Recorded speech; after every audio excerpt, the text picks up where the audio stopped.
why it's coming out now is we wanted to wait, to get through all of the legal proceedings, the criminal trial, and it's 4 parts, and it spans over 30 years of, pop culture, his life. So it took some time, to say the least, to put all of this together. It's an important story, and you could just tell it with all the public material. Mm-hmm. You go further, you've gotten your hands on some extra new material people are going to see for the first time, including this video. Any journalist would want to know how you got it, but it is Sean Diddy Combs in the heat of this, right before the arrest for the trial we just discussed, in private moments, talking to his lawyer, cameras running. He also underestimated that a lot, some of, with every celebrity, you do have different claims and some are completely unfounded. But I think that some of these lawsuits, there's receipts. Mm-hmm. And there's footage and there's voice recordings. And I think that for a man, it's also very interesting, for the culture of hip hop, so many artists record themselves, and they probably, when they were, recording themselves in 2005, never saw the year 2025 and how accessible that media would be to actually make a case for things. And I think that's a big part of the gumbo of 50 Cent's new Netflix documentary exploded onto the platform this Tuesday, instantly taking over the spotlight with its relentless pacing, shocking reveals, and never-before-seen behind-the-scenes footage. Loaded with bold accounts from people who once moved inside Diddy's inner circle, the film delivers a fast, high-energy breakdown of his rise, his failures, and the hidden world surrounding him. It offers a sharp, powerful glimpse into a story most viewers have never been. The second episode of Sean Combs, The Reckoning, former Bad Boy Records insiders and artists lay out their own perspectives on the turbulent era following the losses of Biggie Smalls and Tupac. They present personal experiences and long-standing suspicions rather than concrete conclusions. Voices like Mark Curry, Roxanne Johnson, Craig Mack's former wife, and Bad Boy co-founder Kirk Burrows paint a picture of a time shaped by pressure, uneven treatment, and an intensifying East-West rivalry that defined 90s hip-hop. Their stories carve out a sharper, more vivid look at the internal tensions and power struggles driving one of music's most explosive chapters. You've been hearing from Greg Kading, the detective that worked on Tupac and Biggie's case in this documentary. He is the investigator that did that proper agreement with Keefe D way back in 2008, where Keefe D alleged that Diddy tried to offer him $1 million to take out Tupac and Suge Knight. And Tupac's trial with Keefe D is coming up very soon in early 2026. Created the atmosphere for both of those guys to lose their life. I honestly, when I look back on it, if he trusted Sean more, it would have been better. But he didn't trust him as much as the way Sean says they were best friends after he was dead. Nah, I didn't see that during the time we were working. The documentary continues uncovering hidden layers, turning it into one of the most shocking deep dives ever produced about Diddy. As of now, he remains in a federal facility in New Jersey, serving a 50-month sentence after being convicted earlier this year for unlawful transportation violations under the Mann Act. While the jury cleared him of the more serious organized crime charges, the headlines haven't stopped since late 2023, when his former partner Cassandra Ventura filed a major civil lawsuit accusing him of long-term mistreatment. That filing opened the door to a wave of additional civil cases still moving through the courts, all while Diddy continues to deny every allegation brought against him. Homes have now sent a cease and desist letter to Netflix. That's right. They are demanding it not release a docuseries featuring the... This documentary doesn't just revisit past allegations. It brings forward new claims that are already stirring headlines and sparking public debate. The filmmakers obtained rare behind-the-scenes footage of Diddy inside a New York hotel room just 6 days before his arrest, captured by a videographer he personally hired. The clips show him in intense discussions with his attorney, reacting openly to how relentless media coverage was affecting and disrupting his public image. It's a raw, unfiltered look at the mounting pressure behind the scenes, revealing the stress and strategy hidden beneath the headlines.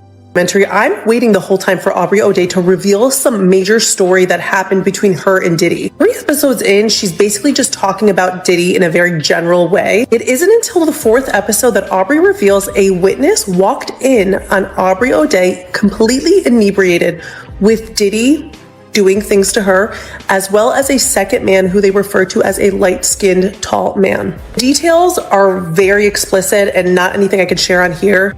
This witness revealed that it was 100% Aubrey O'Day. It was really uncertain in watching Aubrey's reaction and kind of resharing this story whether or not she fully recollected the situation. He says it couldn't have been her choice to become inebriated because that was never her issue. She never really drank a whole ton. The earlier parts of this series, Aubrey does reveal these series of emails that she got from Diddy. They were all in very sexual nature, in a very sexual tone. He's basically asking her to come over and do certain things with him. It's these very domineering emails where he's basically setting the tone that he's the boss. She says that she felt very uncomfortable about those emails and It's rare to hear someone speak so candidly before an indictment, especially in moments typically kept completely confidential. Yet, legal experts suggest that the presence of a videographer may have unintentionally compromised the usual attorney-client protections. Diddy's team later told NBC News that the recording was never authorized, that they had no knowledge of how Netflix obtained access, and that the videographer was bound by strict agreements meant to keep all discussions private, raising even more questions about how such sensitive footage made its way into the documentary. Bad boy. We had gotten over CCNY. It looked like the coast was clear. We were renegotiating with Arista. We were about to get a step up in the money. I had 25% of the company. I didn't know why he needed to get that back from me and then give it back to me again. I didn't understand that. That's like a trick. Like, okay, here, I gave it to you, now give it back, and don't worry, I'm gonna give it right back to you. I didn't want to give it up. So he came into my office one day unexpected, him and Kenny Marsalis, they had it planned out. Kenny had the briefcase with all the stock certificates in it, and Diddy had the bat. Not like, I'm gonna beat the shit out of you with the bat, but he had the bat like,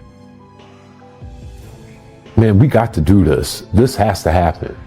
I didn't feel I was gonna get beat down in that office, in all honesty.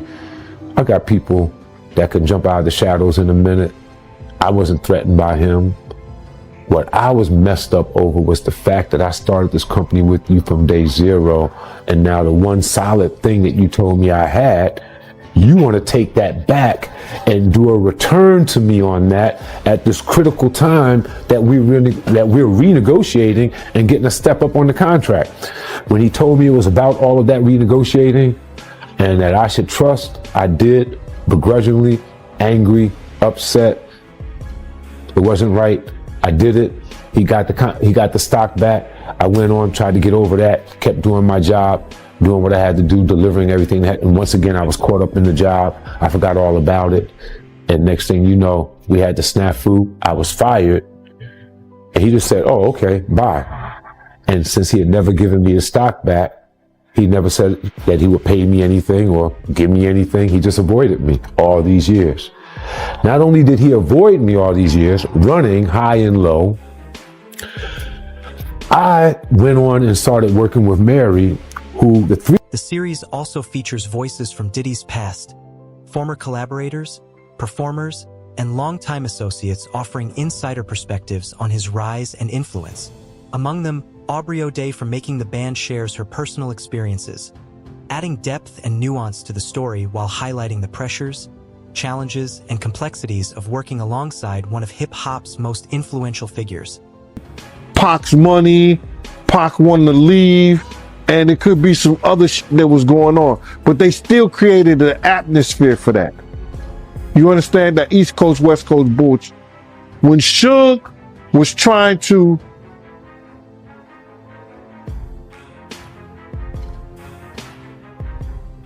use the New York guys to, okay man, come on, let's make some sense of this shit. And have a meeting and sit down with the New York guys and ask for a representative for Puff to come on. Puff was mad. You see now why Puff was mad. Everybody know now why Puff was mad. That he didn't want nobody to come to the meeting. Because Suge was playing Pay Daddy. Suge was in there playing Play Daddy with Justin. It's crazy. I said, well, how you gonna be mad at Misa and the East Coast, West Coast? And now we see why he was mad. We don't know if Suge sent Puff those pictures years ago. We don't know that.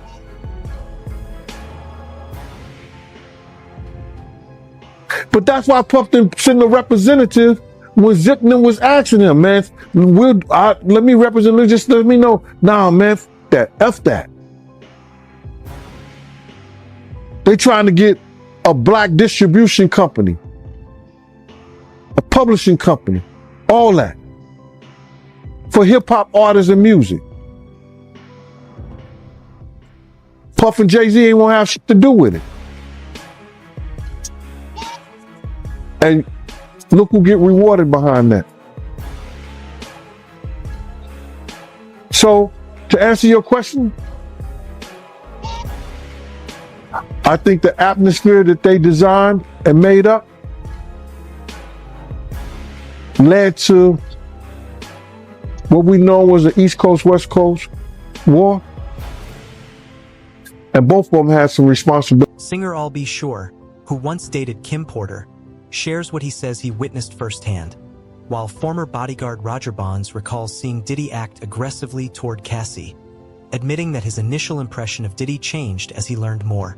Adding to the tension, Bad Boy Records co-founder Kirk Burrows reveals that he once held a 25% stake in the company before Diddy allegedly pressured him into signing it away.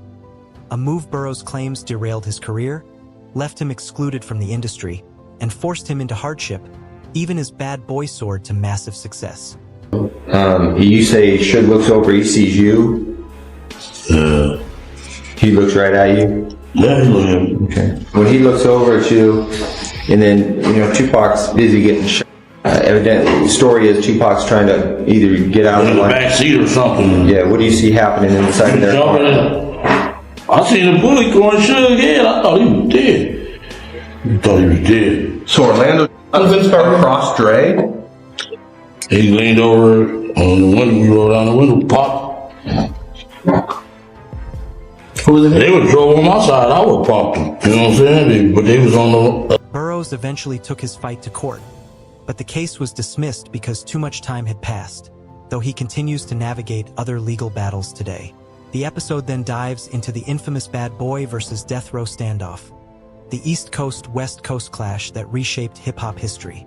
Death Row boasted giants like Dr. Dre and Tupac, while Bad Boy had Biggie, Faith Evans, 112, and Mudullery.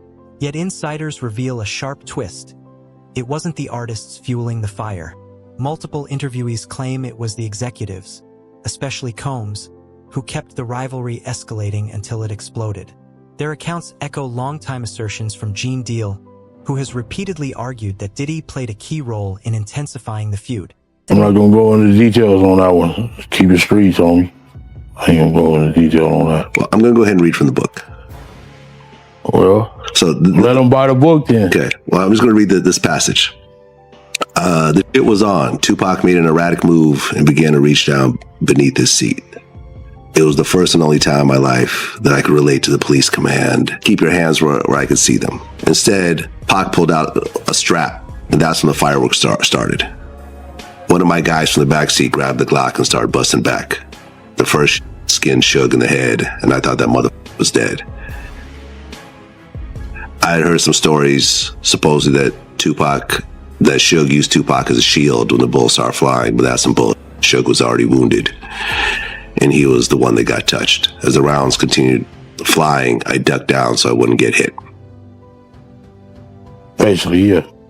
The white Cadillac, arm came out the back seat, and start letting off. His 2008 proper agreement, he alleged that Diddy's friend Zip Martin is the one that gave him the weapon that was used to take out Tupac. And Keefe D told the investigator Greg Kading that Zip Martin had a special compartment to keep this weapon in his car that he drove to Las Vegas. And in this documentary, we have Greg Kading confirming that Zip Martin did drive the same type of vehicle that Keefe D alleged to Las Vegas this night. And then during this documentary, we heard from the former president of Bad Boy, Kirk Burroughs, who alleged during this time, Diddy had him hiring a whole bunch of people and getting cars to drive to Las Vegas. And he is now very curious into why Diddy wanted to do this. And he said, in his opinion, he now believes that Diddy was behind. The documentary portrays the label rivalry as something that quickly escalated beyond music, evolving into a dangerous street-level conflict, with the Crips reportedly backing Bad Boy and Biggie, while the Bloods supported Signite and Death Row. At the center of the tensions, the series suggests, was Diddy, connected through Eric Von Zip, someone he once referred to as an uncle, to alleged figure Dwayne Keefe Davis, long linked to New York street networks. Using recordings shown in the series and commentary from former LAPD detective Greg Kading, the episode presents Davis discussing how he and his nephew Orlando Anderson were involved in the 1996 Las Vegas attack on Tupac. While Netflix cannot release the raw footage, the documentary includes interviews with individuals like Keith D, providing their own accounts and adding personal insight to one of hip-hop's most explosive and historically significant moments. There was the rumor that after Pac Puffy gave Zip $1 million that was supposed to be handed over, and Zip ended up keeping it. And I remember when I interviewed TK Kirkland, who was actually roommates with Zip at one point, they were that close. He actually said, yeah. The Fed said that too. He said that actually happened. Well, the story that has circulated was that after Tupac got, Puffy allegedly gave the money, I heard, to Zip. Yes. And Zip was supposed to give the money to Keefe and them. Yes. But he never gave the money to him. But thank God he never gave him the money, right? Think about it. If he gave the money, Puffy will be in prison now, money for hire. So thank God. It's just a true story. I'm not saying yes or no, but if he would have gave them the money, it'd have been for hire and Puffy would be locked up. Davis further alleged that Diddy had promised to pay him and other gang members to target Tupac Shakur and Suge Knight, who was in the same car during the attack. He claims the payment never came through, partly because Knight survived, and partly because the money allegedly disappeared with Von Zip, who has since passed away.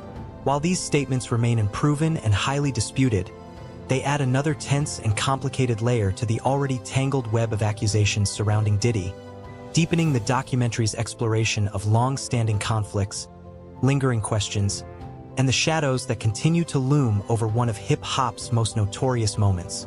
Been speaking on the situation with Biggie, how he was the one in charge of planning this London media trip for Biggie that he was supposed to be on the night that he was actually unalived. Kirk Burroughs claims Diddy is the one that canceled this trip and Biggie did not want to go out to Los Angeles. And Kirk Burroughs feels like Diddy should be responsible for what happened to Biggie. What Kirk Burroughs alleged next is what's really chilling. He said something that we have heard alleged many times, and he said that Biggie was actually leaving Bad Boy Records shortly before he passed away. Kirk Burroughs alleged that Biggie already signed the paperwork to get out from underneath Bad Boy. Then Kirk Burroughs went on to allege that after Biggie passed away, Diddy came to him and told him to change the terms in the contract that Biggie signed. And he claimed that he was so calculated that he told Kirk Burroughs to just switch out the middle pages. That way on the last page,